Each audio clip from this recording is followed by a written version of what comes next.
সম্প্রতি দেশের সীমান্তবর্তী জেলাগুলোর বিভিন্ন পয়েন্ট দিয়ে ভারত থেকে পুশিনের ঘটনা ঘটছে।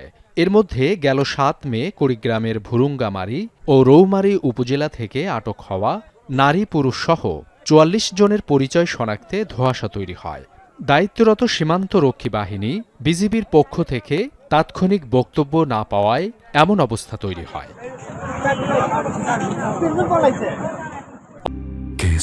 শেকড় থেকে শিখরে। অবশেষে ঘটনার ৭ দিন পর জিজ্ঞাসাবাদ ও কাগজপত্র পরীক্ষা নিরীক্ষা শেষে তাদের পরিচয় নিশ্চিত হয় বিজিবি। জানানো হয় আটক ৪৪ জনের মধ্যে অন্তত ৩৬ জন রোহিঙ্গা। এর মধ্যে একই পরিবারের ৫ জন মিয়ানমারের রাখাইন রাজ্যের নাগরিক। ২ বছর আগে তারা মিয়ানমার থেকে ভারতে পালিয়ে যান এবং আসামের মাটিয়া ক্যাম্পে আশ্রয় নেন। পরে সেখান থেকে তাদের বাংলাদেশে পুশিন করা হয়।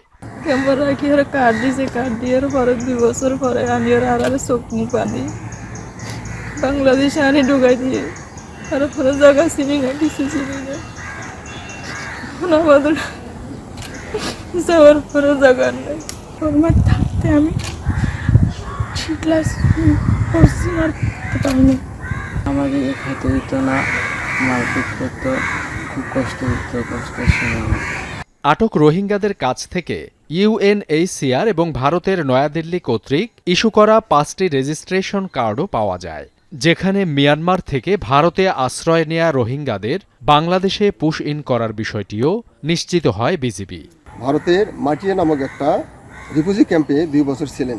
ওখান থেকে কিছু পোশাকধারী লোক তাদেরকে নিয়ে প্রায় ২ ঘন্টা ২.৫ ঘন্টা পথ চলে তাদের চোখ বেঁধে সারা রাত হেঁটে হেঁটে তাদের এক জায়গায় আসে, এনে তাদের চোখ খুলে দেয় এবং বলে তোমরা সামনে যেতে থাকো, পিছে আর তাকাবা না। তাদের বিজিবি ব্যাটালিয়ন সদর দপ্তরে রেখে পরবর্তী ব্যবস্থা গ্রহণের কার্যক্রম চলমান রয়েছে। এখন কুড়িগ্রাম।